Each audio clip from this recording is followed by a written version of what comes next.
الأجل مولا مولا. لا حول ولا قوة إلا بالله العلي العظيم.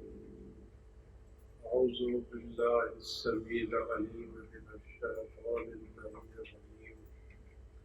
بسم الله الرحمن الرحيم. الحمد لله رب العالمين، والصلاة والسلام على أشرف الأنبياء والمرسلين سيدنا ونبينا بالقاسم محمد وعلى آله الطيبين الطاهرين المعصومين، سيما على بقية الله في العالمين، واللعنة الدائمة الباقية على أعدائهم وقتلتهم وغاصبهم أجمعين. برادران عزیز اور خواہران محترم، السلام علیکم ورحمۃ اللہ وبرکاتہ۔ اس سے پہلے گفتگو اس موضوع میں ہو رہی تھی کہ حضرت علی علیہ السلام کی مشکلات کیا کیا تھیں، اور یہ بات عرض کی گئی تھی کہ ہم ان مشکلات کو تاریخی واقعے کے ساتھ ساتھ آئینے کے طور بھی دیکھنے کی کوشش کریں، کیونکہ ہم لوگ بھی ایک امام وقت کا انتظار کر رہے ہیں جس میں وہی تمام خصوصیات موجود ہیں جو امیر المومنین حضرت علی بن ابی طالب علیہ السلام میں موجود تھی، اور جن کا پروگرام اور جن کا مقصد بھی علی علیہ السلام کے مقصد جیسا ہے، ذرہ برابر اس میں کوئی فرق نہیں ہے۔ ان واقعات کو تاریخی واقعات کے ساتھ ساتھ ایک آئینے کے طور کے اوپر، ایک عبرت کے طور کے اوپر ہم اپنے حالات کا جائزہ لیں، اور خاص کر ان مبارک راتوں میں اور ان مبارک دنوں میں جب خدا بند عالم جو دعا کی قبولیت کے دروازے کھول دیے ہیں اور خدا بند عالم ہر طرح کی دعاؤں کو قبولیت کرنے کے تیار ہے، لہٰذا ہم ان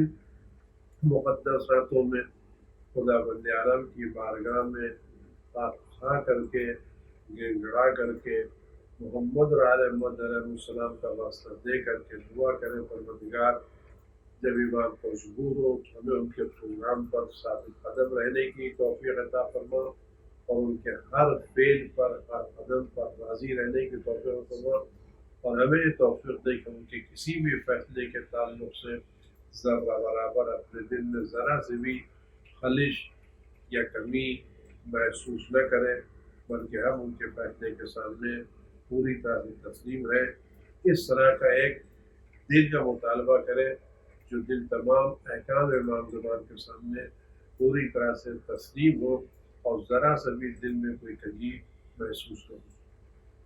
عزیزان گرامی، علی علیہ السلام کے سامنے جو مشکلات تھیں ان میں سے ایک مشکل آپ کے سامنے پہلے بیان کی گئی کہ وہ اقتصادی مشکل تھی، یعنی لوگوں کے درمیان اسلامی تعلیمات سے ہٹ کر کے برتاؤ کیا گیا تھا، اور اسلام نے جو سب کے ساتھ تساوی کا برتاؤ کیا تھا، مساوات کا برتاؤ کیا تھا، اور سب کو ایک نظر سے دیکھا تھا، کیا عرب، کیا عجم، کیا غلام، کیا آقا، ان سب کو تو اسلام نے معیار قرار دیا تھا، جس معیار کی ایک نشانی یہ تھی جو نماز جماعت تھی کہ نماز جماعت میں کسی کی صف آگے نہیں ہے، جو شخص جہاں چاہے کھڑا ہو جائے، کسی کو ہٹانے کی اجازت نہیں ہے۔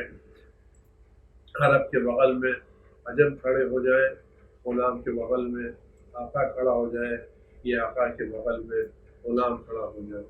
ہو سکتا ہے کہ غلام پہلے آ جائے اور وہ پہلی صف میں کھڑا ہو جائے، آقا بعد میں آئے اور وہ دوسری صف میں کھڑا تو ہو سکتا ہے کہ سجدے کی منزل میں جہاں غلام کے پیر ہو وہیں آقا کی صف۔ اسلام اس طرح سے مساوات کا درس دیتا تھا اور درس دیتا ہے، لیکن وہ لوگ جو اسلام کے نام پر برسر اقتدار آئے انہوں نے اپنی مصلحتوں کی خاطر اس طرح کے نظام کو برقرار نہیں رکھا، بلکہ تفریق پیدا کی اور لوگوں میں الگ الگ انداز سے بانٹا۔ مہاجرین کو الگ دیا، انصار کو الگ دیا، آقاؤں کو الگ دیا اور غلاموں کو الگ بانٹا۔ یہ مزاج خراب ہو گیا تھا، اور دوسرا انحراف اقتصادی انحراف کے ساتھ قومی اور نسلی اختلاف تھا۔ دین مقدس اسلام کا نعرہ یہ ہے جو قرآن نے کہا ہے کہ ہم نے تم کو اِنَّا خَلَقْنَاكُم مِّن ذَكَرٍ وَأُنثَىٰ وَجَعَلْنَاكُمْ شُعُوبًا وَقَبَائِلَ لِتَعَارَفُوا إِنَّ أَكْرَمَكُمْ عِندَ اللَّهِ أَتْقَاكُمْ۔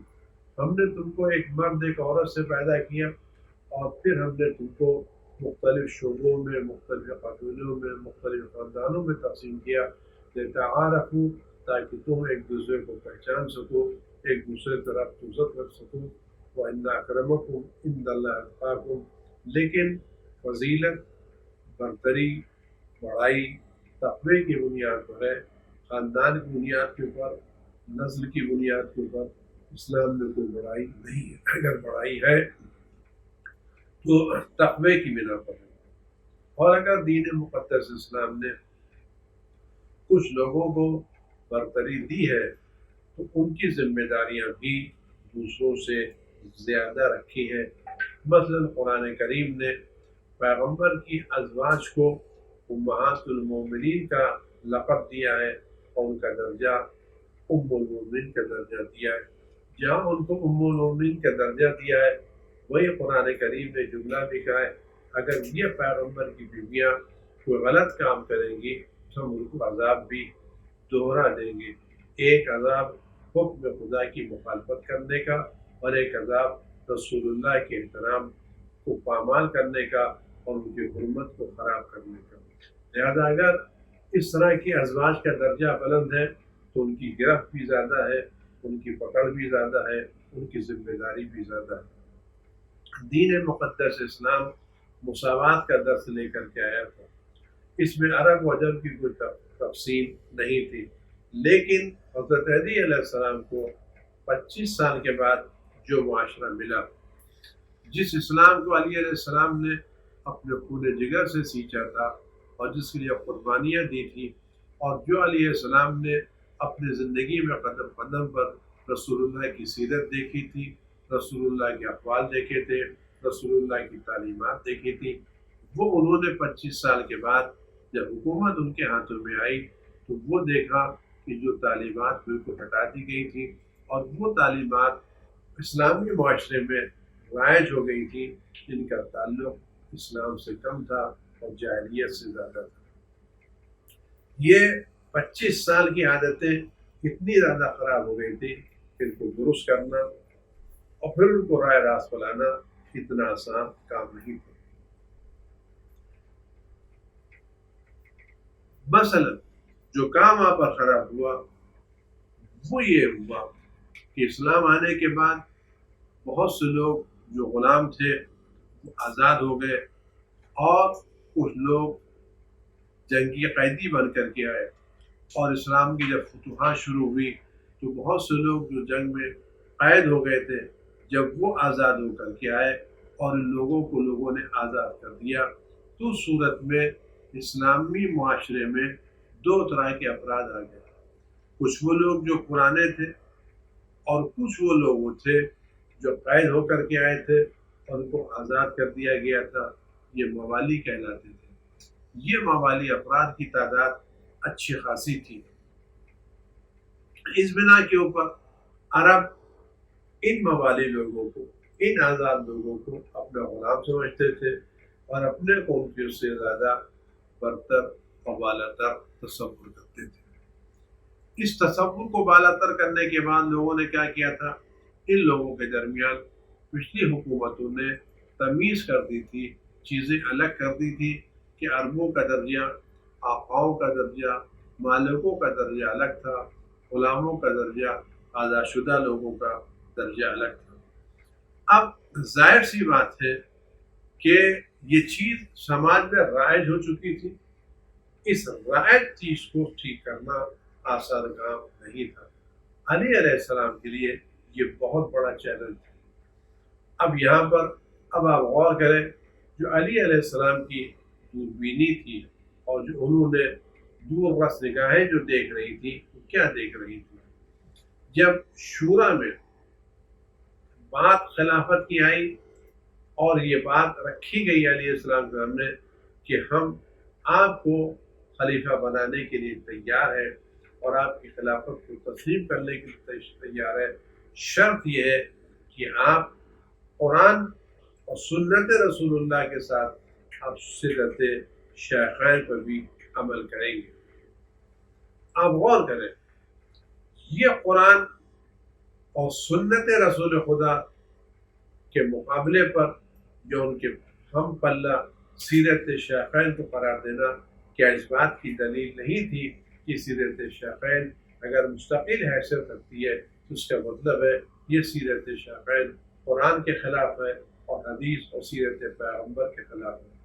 اگر سیرت شیخین قرآن کے 100% مطابق ہوتی اور سیرت شیخین رسول خدا صلی اللہ علیہ وسلم کی سیرت کے 100% مطابق ہوتی تو الگ سے شرط کرنے کی ضرورت نہیں تھی۔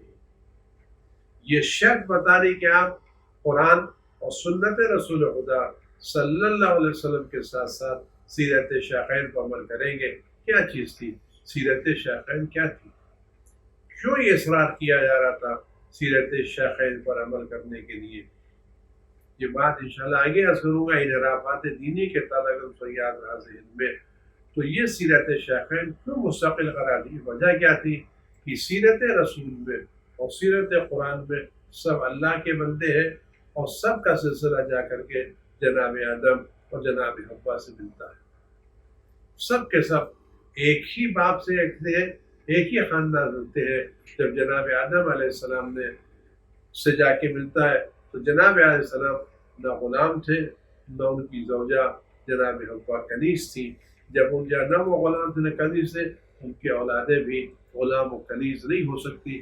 یہ تمہارے سماج نے، تمہارے سسٹم میں غلام اور کنیز اور آقا و مولا کا کنسپٹ دیا ہے۔ دین مقدس اسلام میں، اسلامی تعلیمات میں اس طرح کا کوئی کنسپٹ نہیں ہے۔ تو رسول خدا صلی اللہ علیہ وسلم کے ساتھ ساتھ یہ سیرت شیخین لگانا اس بات کی دلیل تھی۔ اب علی علیہ السلام کو دیکھیں کیا تھا۔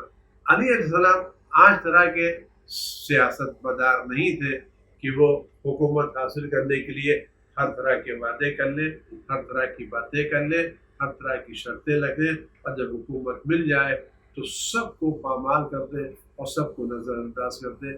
یہ علی والوں کا شیوا نہیں ہے، یہ اللہ والوں کا شیوا نہیں ہے۔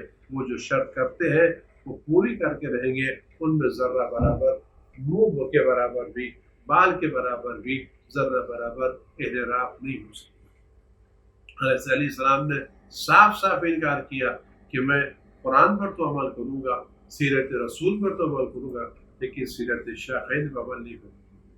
تو ہو بھی نہیں سکتا، ہو بھی نہیں سکتا، یہ تضاد ہو بھی نہیں سکتا۔ اگر کوئی اس قرآن کو مانتا ہے، رسول کو مانتا ہے، تو وہ متضاد باتوں پر عمل نہیں کر سکتا۔ البتہ ہو سکتا ہے کسی کے پاس جو خصوصیت پائی جاتی ہو وہ متضاد باتوں پر عمل کر لے، لیکن علی جیسا انسان متضاد باتوں پر نہیں کر سکتا۔ اب آپ غور کریں کس طرح کے حالات ہو چکے تھے اور کیسی یہ بات ہو چکی تھی۔ آج کہتے ہیں کہ دو عورتیں علی علیہ السلام کے پاس شکایت کرنے کے لیے آئیں اور انہوں نے اپنی مشکلات علی علیہ السلام کے سامنے بیان کی کہ ہماری مشکلات یہ ہے، اور کہا دو عورتیں علیہ السلام کے پاس آئیں، کہا کہ ہم فقیر ہیں، نادار ہیں، ہمارے پاس کچھ نہیں ہے۔ اس کے آج کے السلام میں گھر میں کھانے کو نہیں ہے، پہننے کو کپڑے نہیں ہے، اخراجات نہیں ہے۔ دو عورتیں آئیں اور دونوں عورتوں نے اپنی فقیری کی، تنگ دستی کی، پریشانی کی داستانیں بنائی۔ علی علیہ السلام نے فرمایا میں دیکھتا ہوں اگر تمہارا مسئلہ صحیح ہے اور تمہاری باتیں درست ہیں تو میں تمہارے ضرور مسائل کو حل کروں گا اور تمہارے مشکلات کو حل کروں گا۔ علی علیہ السلام نے یہ بات کو دیکھا کہ صحیح ہے کہ دونوں عورتیں فقیر ہیں، غریب ہیں، ان کے گھر میں کھانے کو نہیں ہے، پہننے کو کپڑے نہیں ہیں، واقعی محتاج ہے، واقعی ان کو ضرورت ہے۔ علی علیہ السلام نے ایک آدمی کو بھیجا کہ جی بازار چلے جاؤ، کپڑے خرید کے لے آؤ، غذا خرید کے لے آؤ۔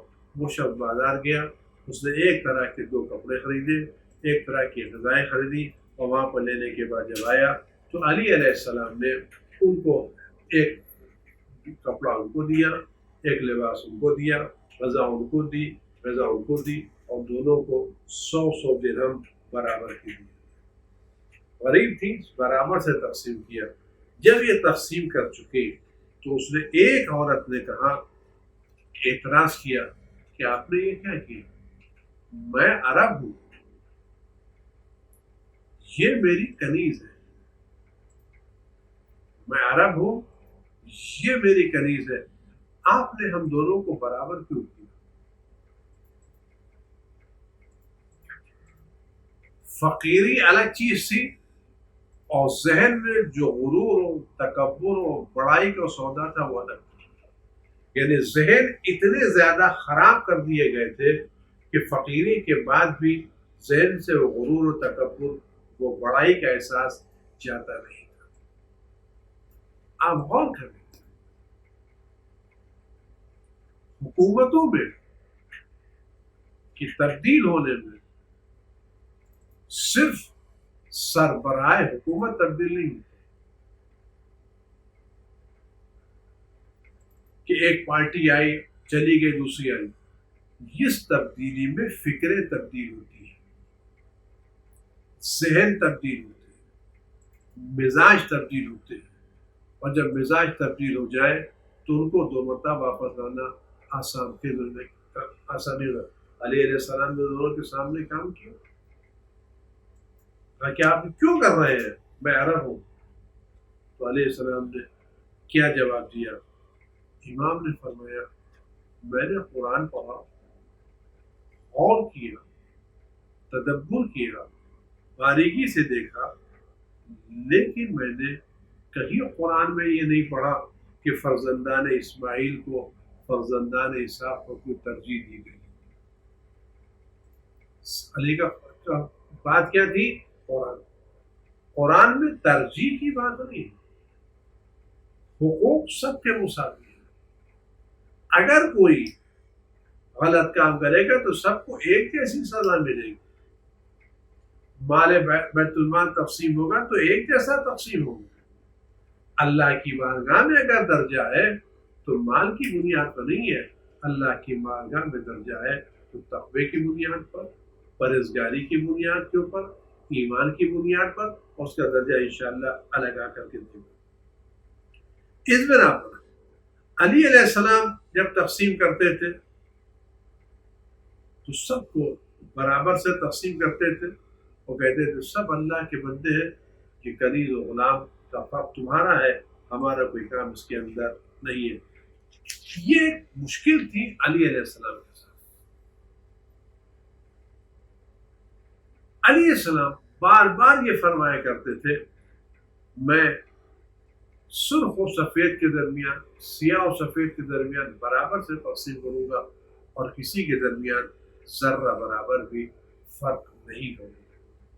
یہ عدالت علی۔ آج ہم اپنا جائزہ لیں، اگر آج ہم کو برابر سے چیزیں ملے تو کیا ہم اس کو قبول کرنے کے لیے تیار ہیں؟ اگر ہمارے نوکر کو بھی ویسے ہی حصہ ملے جیسا ہم کو مل رہا ہے تو کیا ہم اس کو برداشت کر لیں گے؟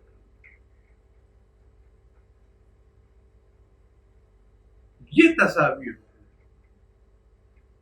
یہ طبقات میں چیزیں، یہ اسلام میں نہیں۔ اسلام ہر طرح کے اس طرح کے تفاوت کو ختم کرنے کے لیے آیا۔ حقوق سب کے برابر، سزائیں سب کی برابر، ذمہ داریاں سب کی برابر، لیکن ایسا معاشرہ تبدیل کر دیا گیا تھا کہ اس کی بنا پر علی علیہ السلام کو ان لوگوں کو رائے راست بنانا اتنا آسان کام نہیں تھا۔ جرداق نے عیسائی ہے، اس نے کتاب لکھی ہے علی علیہ السلام کے وائس آف جسٹس کے نام سے، صوت العدالت انسانیہ کے نام سے، بہت اچھی کتاب ہے، انگلش میں ترجمہ بھی ہو چکا، اردو میں ترجمہ ہے، ندائے عدالت انسانی، جسے ہیومن جسٹس کے نام سے، ہیومن جسٹس وائس کے نام سے کتاب ہے، مجھے صحیح اس کا نام نہیں آ رہا ہے۔ اس نے کیا لکھا ہے؟ بڑا تاریخی جملہ لکھا ہے۔ علی علیہ السلام شہید ہوئے لشدت عدلہ، علی علیہ السلام کی شہادت ہوئی ان کی عادلانہ رفتار کی بنا پر۔ کتنا بڑا جملہ! علی علیہ السلام کو جو لوگوں نے قتل کیا یا لوگوں نے علیہ السلام کی مخالفت کی، وہ اس بنا پر نہیں کہ علیہ السلام نے معاذ کسی کا حق مارا تھا، کسی پر ظلم کیا تھا، کسی کو ستایا تھا، ذرہ برابر کسی کے بعد ایک بال کے برابر اسلام نے کسی پر ظلم نہیں کیا، اور ایک چونٹی کے دانے کے برابر بھی کسی کا حق علیہ السلام نے نہیں چھینا۔ لیکن لوگ کیوں دشمن تھے؟